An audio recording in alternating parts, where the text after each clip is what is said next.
ओम शांति। विश्व कल्याणकारी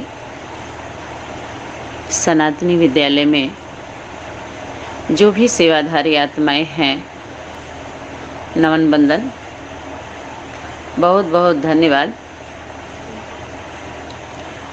हम सभी का भी सौभाग्य है जो सेवा के निमित्त बने हुए हैं। वास्तव में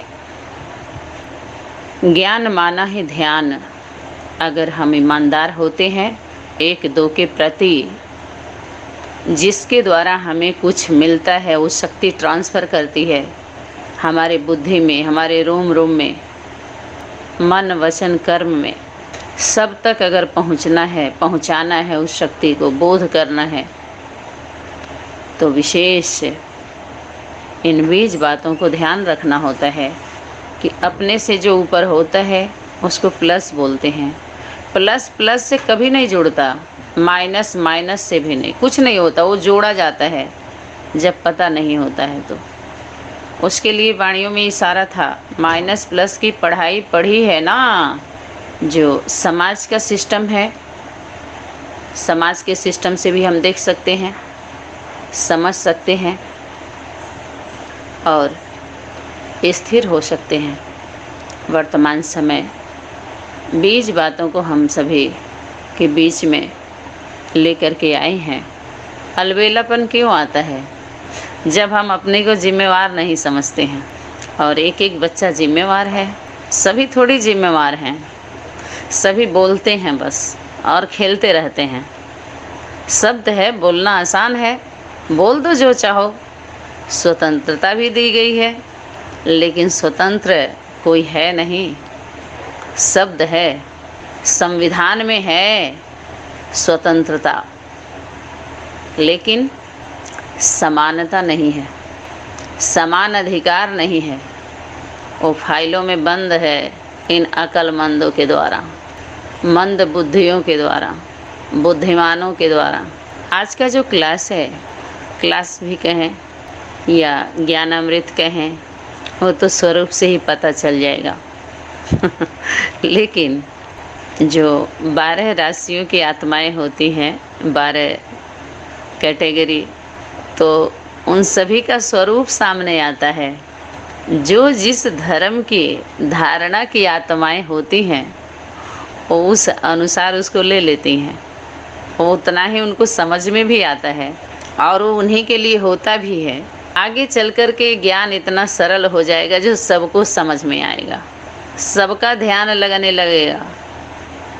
अभी तो विज्ञान की तरफ सभी चले गए ना। विज्ञान का ज्ञान है, सीरियल का ज्ञान है। जो सीरियलों में दिखाया है उसको समझा करके ऐसा पेश करते हैं पब्लिक के सामने जो रियल लगने लगता है सीरियल। अरे जब रियल नहीं हो तो सीरियल का ही उठाओगे। सीरियल में बहुत कम है, 20 बात है। जैसे एक किताब होता है, किसी भी विषय का हो, कितना विस्तार होता है और अंतिम में उसका जो 2-3 पेज होता है उसमें सब का वो दिया हुआ होता है, उत्तर रहता है उसमें। उन प्रश्नों का उत्तर उसी में रहता है। कहीं कहीं तो डिक्शनरी में भी आप देखिए, कई बार उसका उदाहरण भी दिया गया है कि जब पेपर होता है तो 20 बात निकाली जाती है उसमें से और समय निर्धारित किया जाता है।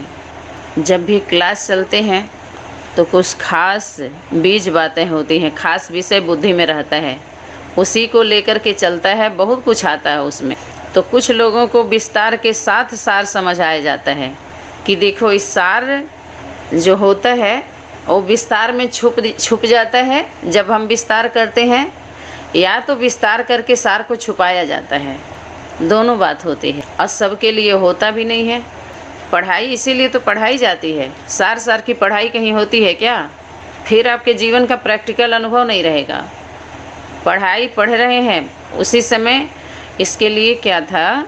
इशारा। वास्तव में बच्चों के लिए पढ़ाई थी ही नहीं। क्या था? इशारा। और जितने पढ़ाई पढ़ रहे हैं उसके नाम पर, ईश्वरीय विश्वविद्यालय के नाम पर, ईश्वर और ईश्वरी वो ईश्वर ईश्वरी की पढ़ाई, गीता और गीता के भगवान की पढ़ाई है ही नहीं। न उसका पाठशाला है, न उसका घर है, उसके नाम का चल रहा है।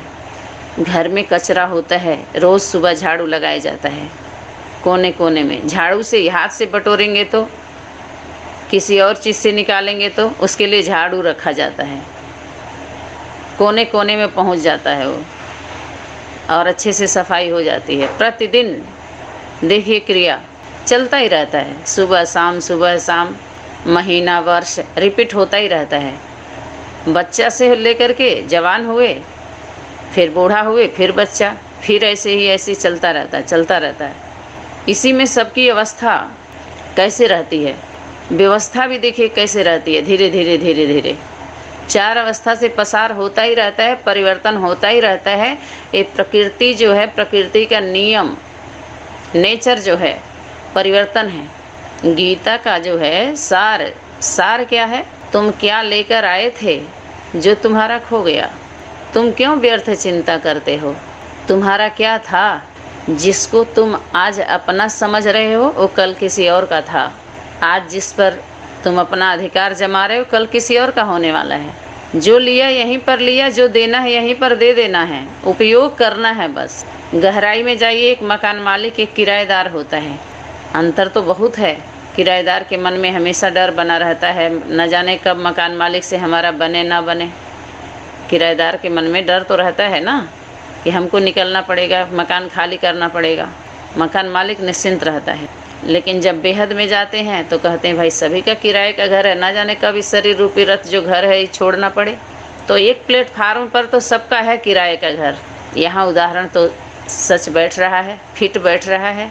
लेकिन स्थूल में जाइए तो अंतर है तो है, एक आयाम में अंतर पड़ता है। बाई दिवे कभी कोई दुर्घटना घट गई, वो बात अलग है, वो नहीं काउंटिंग किया जाता है। वो ज़बरदस्ती होता है, टकराव वाली बात होती है वो। लेकिन खुद का जो अधिकार की व्यवस्था होती है, अधिकार के लिए होता है, वो तो अलग ही होता है। अपने और अपनों के लिए जो अपना होता है उसको यूज करते हैं अथॉरिटी से, और दूसरे का होता है तो फिर वो मज़ा नहीं आता है।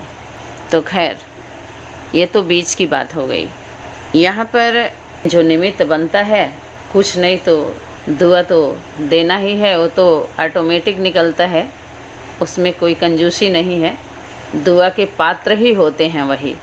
वास्तव में परमार्थ में जो यात्रा होती है, परमार्थ के लिए होता है। चलते भी चलाते भी दुआओं से ही हैं, उड़ते हैं उड़ाते हैं, उनका जीवन दुआओं पर ही पलता है, जिसको दूसरी भाषा में हम बोल सकते हैं वरदान। वो वरदान बन जाता है, वहाँ पर वरदान ही कार्य करते हैं। कैसे भी टूटी फूटी भाषा हो, कैसे भी कर्म हो, वो परमार्थ में ही लिया जाता है, यथार्थ होता है वो। उनको अलग से कुछ उनका वो नहीं होता है, सब्जेक्ट नहीं दिखाया जाता है। ये ज्ञान है तो ये योग है, तो ये धारणा है, तो ये सेवा है। अलग अलग विषय बना करके और वासना की तृप्ति नहीं करते हैं वो। विषय विकार का आविष्कार नहीं करते हैं, विपरीत कार्य नहीं करते हैं वो। तो हम यहाँ शुरू करते हैं एक परिवार से। एक परिवार की कहानी है, रामायण और महाभारत। एक परिवार की घटना है ये, जिसके लिए अनेकों बार सुनने को मिला है और सत्य भी है ये। कहीं न कहीं से जो आते हैं वो अपनी ही बात होती है, घूम करके अपने पास आती है। कहते हैं ना, जो मेरा होगा ना वो मेरे पास चल करके आ जाएगा। जो मेरे भाग्य का होगा, मेरा होगा, मेरे लिए होगा, और जो नहीं होगा वो चला जाएगा। इस सब कुछ त्याग कर दो सब। अपने अधिकार का भी त्याग कर दो। रामायण लिखी जाएगी, और अपने अधिकार की मांग करो तो महाभारत। देख लीजिए, इन सूक्ष्म बातों को समझने के लिए बड़े बड़े चित्र दिखाए जाते हैं। इसके लिए कई बार बताया गया है कि क को समझने के लिए क छोटा होता है, कबूतर बड़ा होता है। तो बार बार जो टीचर का उद्देश्य होता है, बच्चा क को समझ जाए तो कबूतर के पास उसकी बुद्धि को लेकर जाया जाता है। बच्चा देखो, क से कबूतर, या तो क से कौआ बोल दीजिए, क से कलसा बोल दीजिए, कलश बोल दीजिए, क से कमल बोल दीजिए, कुछ भी बोल दीजिए। तीन मूर्तियों को समझने के लिए कह दीजिए। समझाया जाता है वास्तव में तीन शक्ति को समझने के लिए तीन मूर्ति बनाई गई। तीन शक्तियों को समझने के लिए तीन मूर्ति बनाई गई। शुरुआत होती है जीवन का, बच्चे से पहले माता पिता होते हैं।